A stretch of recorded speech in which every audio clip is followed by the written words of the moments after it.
بیچ کا دور ہے، یہ ہے جوانی. تکاثر زینت و تفاخر بینکم، ایک دوسرے پر فخر کرنا کہ میں زیادہ پڑھا ہوا ہوں، میں زیادہ خوبصورت ہوں، میرے بال اچھے ہیں، میری گاڑی اچھی ہے، میری باڈی اچھی ہے، میرا بازو ذرا موٹا ہے، میرا قد دیکھو کیسا ہے. یہ جو جوان اپنے اوپر غور کر رہا ہوتا ہے اور دوسرے جوان سے مقایسہ کر رہا ہوتا ہے، اسے کہتے ہیں قرآن کی زبان میں زینت و تفاخر، جسے میں نے اپنی الفاظ میں بھی کہا حسن بینی اور حسن آرائی. یہ آئینے کے سامنے بھی کھڑا ہوتا ہے اور گلی کوچے میں نکل کر توجہ دلانا چاہتا ہے کہ کوئی جا رہا ہے. لہٰذا یہ اپنے ابا کی گاڑی جب تیز رفتاری سے چلا رہا ہوتا ہے تو جذبہ یہی ہوتا ہے کہ لوگ مجھے دیکھ لیں. یہ جب موٹر سائیکل کو مثال کے طور پر ایک ویل پر چلا رہا ہوتا ہے اور اس پہ مثال بیٹھ کر اس کو دوڑا رہا ہوتا ہے تو اس کا مطلب ہی ہوتا ہے کہ لوگ دیکھ لیں. یہ بڑے بال رکھتا ہے، کبھی بندہ ڈالتا ہے کان میں، کبھی مثال کے طور پر آدھے کپڑوں میں نکلتا ہے باہر.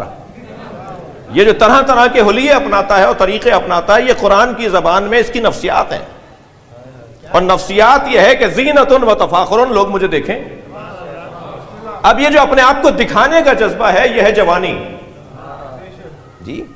مگر خبردار، اگر فطرت بے لگام ہونے لگے، بھائی یہ فطرت ہے نا، کھیل کود بچے کی فطرت، جوان کا حسن آرائی فطرت، بڑھاپے میں مال اور اولاد کے اوپر فخر کرنا فطرت، یہ پانی پینا فطری تقاضا، پیاس لگی ہے، بھوک لگنا فطرت، پیاس لگنا فطرت، جنسی طلب فطرت. یہ جب فطری چیزیں بے لگام ہونے لگیں تو معاشرے میں فساد ہوتا ہے. دقت چاہوں گا، پیاس فطرت ہے مگر جو مل جائے پی لیں. بھوک فطرت ہے مگر جو مل جائے کھا لیں جی. جنسی تسکین فطرت ہے مگر جہاں چاہیں جا چلے جائیں. یہ جب فطرت بے لگام ہونے لگتی ہے تو فطرت کی لگام کو شریعت کہا جاتا ہے. اب مولا علی کا جملہ سنیں، اللہ نے شریعت ہم پر نعمت بنا کر نازل کی ہے.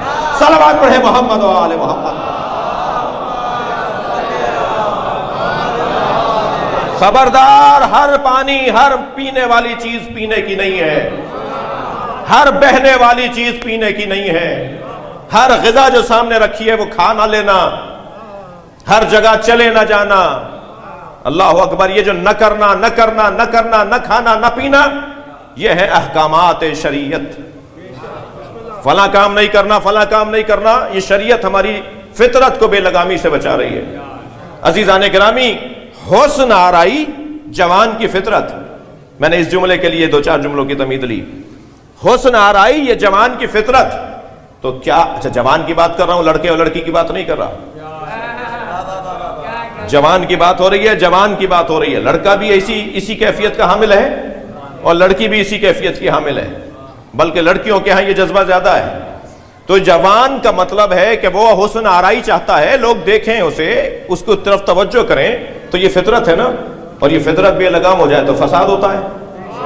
لہذا شریعت نے کہا کہ تم اپنی فطری تقاضوں کو پورا کرو مگر فساد پھیلانے کی اجازت نہیں ہوگی. باہر نکلو تو چادر پہن کے نکلنا. جب تم باہر آرائش کر کے نکلو گی تو تمہارا باہر نکلنے سے فساد ہوگا. ہم چاہتے ہیں کہ تم فطرت پر عمل کرو مگر حلال رستوں سے حرام کی اجازت نہیں ملے گی. یہ جو حسن بینی ہے، حسن آرائی ہے. دقت چاہوں گا آخری بات کروں اس مرحلے پہ، ایک جوان کی مجلس ترحیم ہے.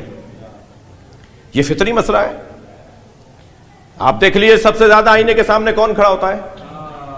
جوان تو نہیں بولیں گے، بڑے ہی بولتے ہیں. جوان کھڑا ہوتا ہے.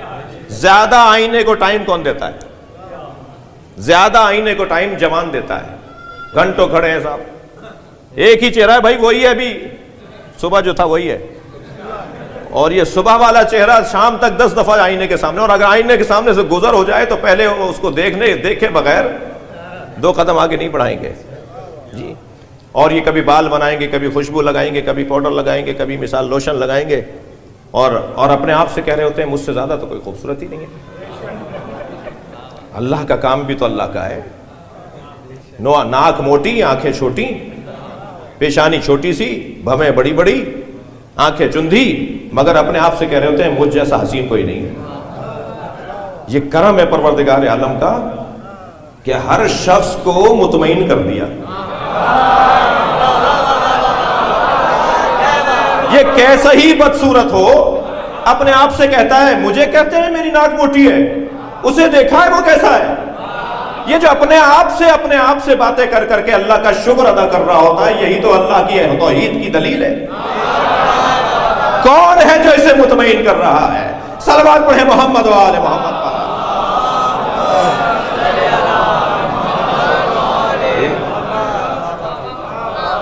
مطمئن ہے وہی آئینے کے سامنے، اور بہت دیر دیر کھڑا رہے گا، پھر طرح طرح کی چیزیں لگائے گا، اور پھر باہر نکلے گا تو چاہے گا لوگ دیکھیں۔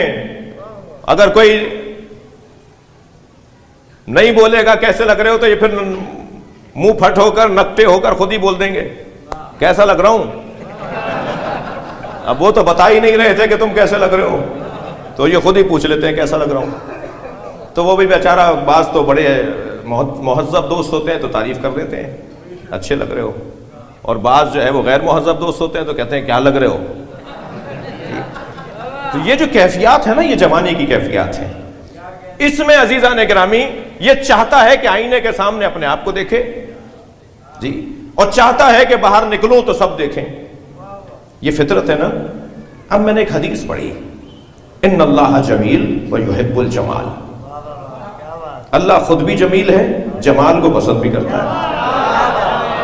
میرا بارگاہ پروردگار میں سوال ہے، یا اللہ ہم تو حسن بینی کرتے ہیں آئینے کے سامنے کھڑے ہو کر، اور حسن آرائی کرتے ہیں روڈ رستوں پہ نکل کر، تو خود بھی جمیل ہے اور جمال کو پسند بھی کرتا ہے، تو اپنے آپ کو کیسے دیکھتا ہے؟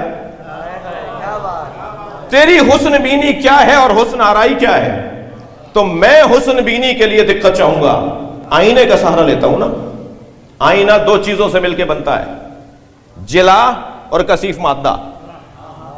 اگر صرف جلا ہو تو وہاں والا مجھے دیکھ لے گا، اس پار والا جی شیشہ ہو، صرف شیشہ ہو کانچ کا، جیسے یہ فرض کیجئے بلا تشبیہ جیسے اس میں لگا ہوا ہے، تو اس طرف والا تو دیکھ لے گا مجھے، میں اپنے آپ کو نہیں دیکھ پاؤں گا۔ مجھے اپنے آپ کو دیکھنے کے لیے اس میں ایک مادہ بھی ہونا ضروری ہے، جسے عربی میں جیوا کہتے ہیں، اس کا ہونا بھی ضروری ہے جی۔ وہ کثیف مادہ لگے گا تو میرا چہرہ مجھے پلٹ کے نظر آئے گا، ایسا ہی ہے۔ اللہ جمیل ہے اور جمال کو پسند کرتا ہے۔ اللہ نے بھی 14 آئینے بنائے ہیں۔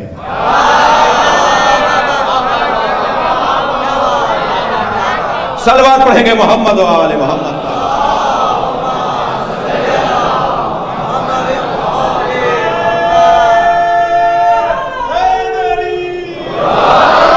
وہ 14 کے ذریعے حسن بینی کرتا ہے اور اپنے اولیاء کے ذریعے حسن آرائی کرتا ہے۔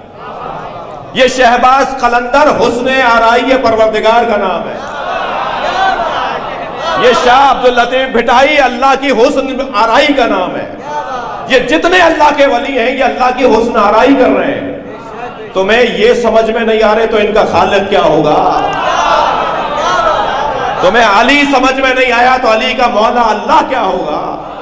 میں نے بہت غور کیا کہ اللہ متکبر کیوں ہے، تو میں تو اس نتیجے میں پہنچا ہوں کہ اللہ متکبر ہے ہی اس لیے کہ جس نے علی اور محمد کو بنایا ہو۔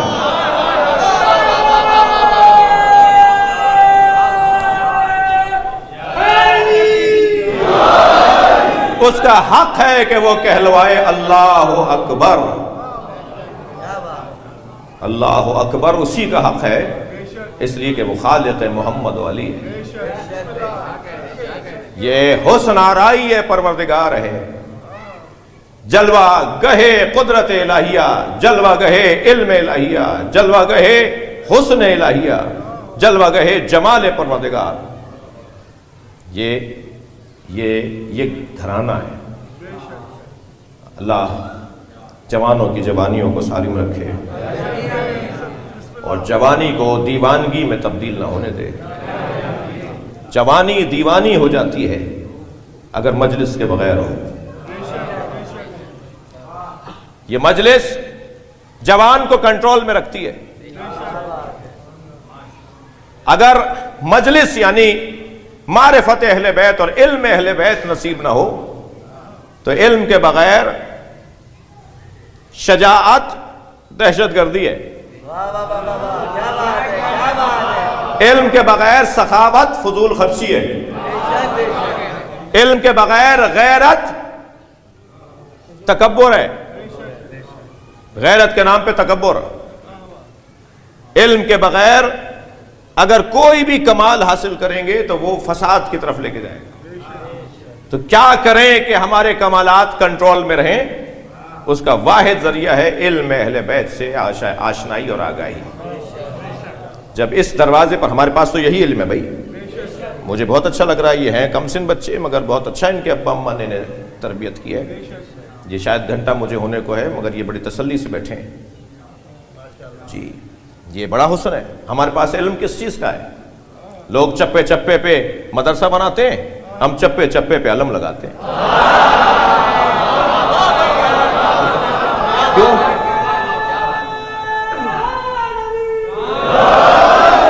یہ مولا عباس کا علم نہیں ہے، حسینی مدرسہ ہے۔